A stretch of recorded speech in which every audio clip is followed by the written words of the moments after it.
बांकीपुर विधानसभा उपचुनाव की चुनावी बिगुल अब पूरी तरह से बज चुकी है। आज से नामांकन की प्रक्रिया शुरू हो गई है और इसके साथ ही पटना का राजनीतिक पारा भी चढ़ने लगा है। लेकिन इस बार सिर्फ चुनावी मुकाबला ही नहीं बल्कि सुरक्षा व्यवस्था भी चर्चा में बना हुआ है।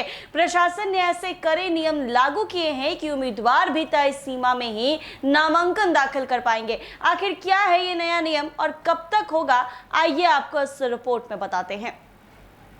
बिहार की राजधानी पटना की बांकीपुर विधानसभा सीट पर होने वाले उपचुनाव के लिए सोमवार से नामांकन की प्रक्रिया शुरू हो गई है। निर्वाचन आयोग के तय कार्यक्रम के मुताबिक उम्मीदवार 13 जुलाई तक अपना नामांकन पत्र दाखिल कर सकेंगे। नामांकन की प्रक्रिया पटना कलेक्ट्रेट परिसर स्थित पटना सदर अनुमंडल कार्यालय की दूसरी मंजिल पर बने DCLR कोर्ट रूम में होगी। सभी उम्मीदवार कार्य दिवसों में सुबह 11 बजे से दोपहर 3 बजे के बीच अपना नामांकन दाखिल कर सकते हैं। निर्वाचन आयोग के कार्यक्रम के अनुसार 14 जुलाई को नामांकन पत्रों की जांच यानी स्क्रूटनी होगी। इसके बाद 16 जुलाई तक उम्मीदवार अपना नाम वापस ले सकेंगे। इसी के बाद चुनावी मैदान में उतरने वाली प्रत्याशियों की अंतिम सूची जारी होगी। नामांकन को शांतिपूर्ण और सुरक्षित तरीके से कराने के लिए जिला प्रशासन ने सुरक्षा के कड़े इंतजाम किए हैं। पूरे कलेक्ट्रेट परिसर में मजिस्ट्रेट और भारी संख्या में पुलिस बल तैनात किए गए हैं।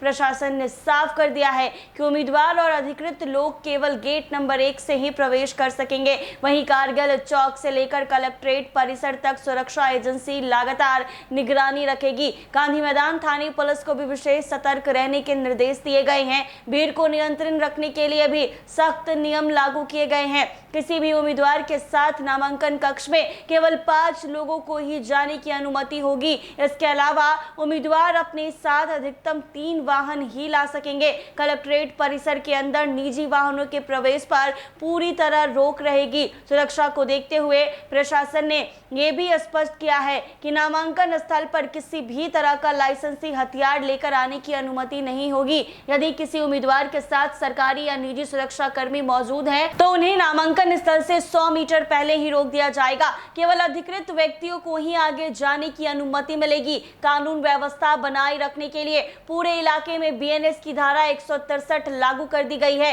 यानी अनावश्यक भीड़ जुटाने, प्रदर्शन करने या सार्वजनिक व्यवस्था बिगाड़ने वाली गतिविधियों पर पूरी तरह से रोक रहेगी। जिला प्रशासन ने राजनीतिक दल और उम्मीदवारों से अपील की है कि वो निर्वाचन आयोग के सभी दिशा निर्देशों का पालन करें और शांतिपूर्ण तरीके से नामांकन प्रक्रिया पूरी कराएं। आपात स्थिति से निपटने के विशेष इंतजाम किए गए हैं। कारगिल चौक के पास सुबह 8 बजे से एम्बुलेंस, डॉक्टर की टीम और फायर ब्रिगेड भी तैनात रहेगी। इतना ही नहीं, पूरी नामांकन प्रक्रिया की वीडियोग्राफी भी कराई जाएगी ताकि चुनाव पूरी तरह पारदर्शी और निष्पक्ष रहे। किसी भी विवाद की स्थिति में प्रशासन के पास पूरा रिकॉर्ड उपलब्ध रहेगा। अब नामांकन शुरू होने के साथ बांकीपुर का चुनावी माहौल और गर्म होने वाला है। सभी प्रमुख राजनीतिक दल अपने उम्मीदवार और चुनावी रणनीति को अंतिम रूप देने में जुट गए हैं। आने वाले दिनों में इस सीट पर राजनीतिक गतिविधियां और तेज होने की पूरी संभावना है। नामांकन के दौरान कानून व्यवस्था बनाए रखने के लिए प्रशासन ने पूरे इलाके में BNS की धारा 163 लागू कर दी है। इसके तहत अनावश्यक भीड़ जुटाने और सार्वजनिक व्यवस्था भंग करने वाली गतिविधियों पर प्रतिबंध रहेगा। प्रशासन ने राजनीतिक दल और उम्मीदवारों से अपील की है कि वो निर्वाचन आयोग के दिशा निर्देशों का पालन करें और नामांकन प्रक्रिया को शांतिपूर्ण ढंग से संपन्न कराने में सहयोग दे। ऐसे ही तमाम अपडेट्स के लिए बने रहे NBC 24 के साथ।